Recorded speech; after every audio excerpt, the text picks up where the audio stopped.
we were talking about Representative Matt Gaetz, one of the most, I want to say right wing, but we're talking about a conservative movement type of person. I mean, you described him as a libertarian, but there's nothing libertarian about the way that Donald Trump functions in office. And there's certainly nothing sort of constitutional in when you're talking about the abuse that Congress, frankly, is doing, that the Republicans have been doing to the Constitution, that Donald Trump is doing to the Constitution, whether it's emolument clauses or reappropriating money that has been appropriated by Congress for other purposes. I mean, a genuine libertarian conservative would be a lot more concerned about what's happening with the Constitution.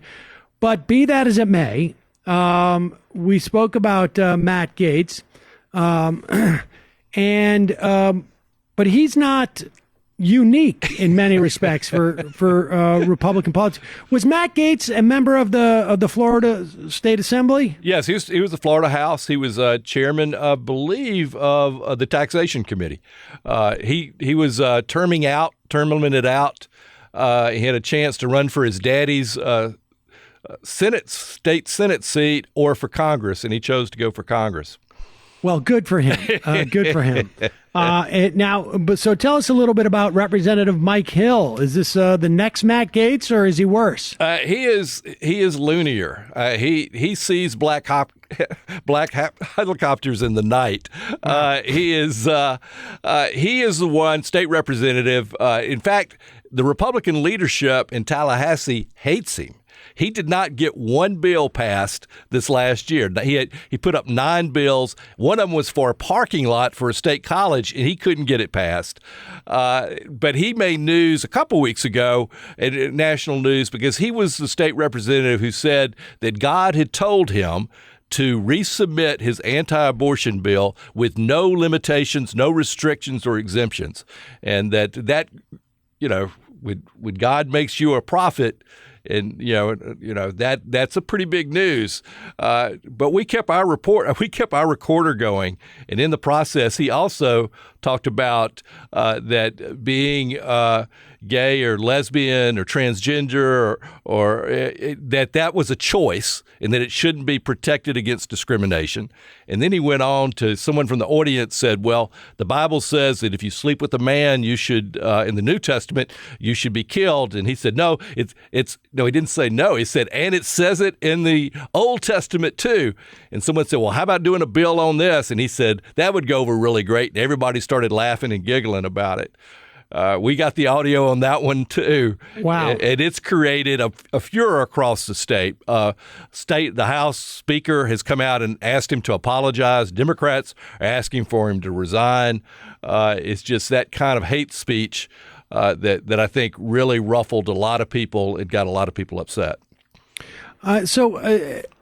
Give me a sense of it. It's got a lot of people upset, but I also imagine that it's created a certain amount of support for him as well, right? I mean, this is not a guy like this does not get elected to any position unless, in some respects, there are people there who maybe don't articulate it. There are people there who, maybe realize like this is not something I want to do in public because I've got business interests or whatnot. Right. Give me a sense of, and particularly the area you live in Florida, is not the most. Be careful. Well, you tell me then, Rick. How would you characterize that area? It's much easier if you do it. We are the very corner of the panhandle of Florida. This is very much Republican territory. When a Republican candidate for president is worried about his presidency or his campaign, they're going to come here because they'll get a big rally. Trump, I think, has been here 3 or 4 times already, before and after the election. And Mike Hill is an Air Force veteran. He's African American. He was elected to the House once and ran for the Senate and failed. He barely won this last time. He's up for re-election again next year.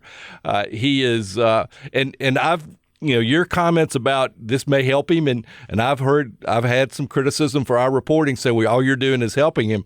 But as journalists, my job, I can't worry about the fallout as much as I've got to report what happened, and we always have to speak against hate crime. But he believes within that far right evangelical community that he's doing what they like to hear what he's saying. It just doesn't play when other people are in the room. Play well. Yeah, I mean, I wonder about that in terms of how much feedback you get in covering those type of things there, and whether that makes you a persona non grata around those areas. Because I'm curious as to how much of those sentiments are shared. Well, and I'm actually also curious if it really is in the Old Testament. My understanding is that it's not. But I'll take your word. But I think it's what's interesting is see what the state leaders have said. Both the governor and the leadership in the Florida House have called him out to apologize. He did issue an apology on Wednesday that was sort of I should have it was necessarily as good as it should have been, but they never are. But what's going to be interesting to see is what does the Florida House leadership do? Are they going to do like they did with Steve King in Congress and take away his committees? Or they can just say, let all the lobbyists know that he's not protected for re-election and that they don't have to give money to his campaign. Something along there is going to probably happen. But he does have support here. How big it is, it's hard to tell. He didn't win overwhelmingly this last time. So he is vulnerable when it comes up for re-election.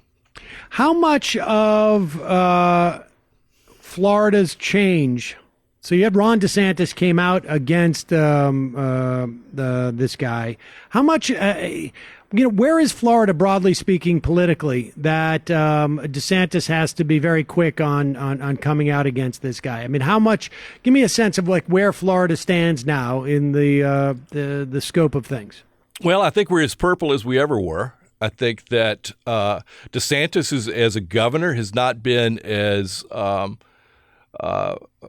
bad as Rick Scott was, as far as is not listening to others and bringing more people under the tent. DeSantis has done some great things. He's done some strange things, like doing a Florida cabinet meeting in Israel, which was sort of strange.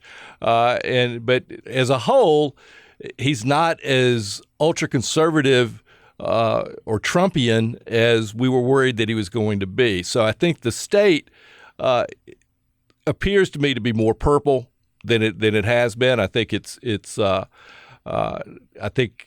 Trump seems to believe that he has this state. I think Biden is doing very well. The others are starting to come in. It'll be interesting to see. But it was, to me, refreshing to see so many leaders on both sides denounce this attack on the gay community. And so I think that maybe we've moved a little bit further ahead. Maybe not Northwest Florida just yet, but we're always 5 years behind. Well, but we're getting there maybe.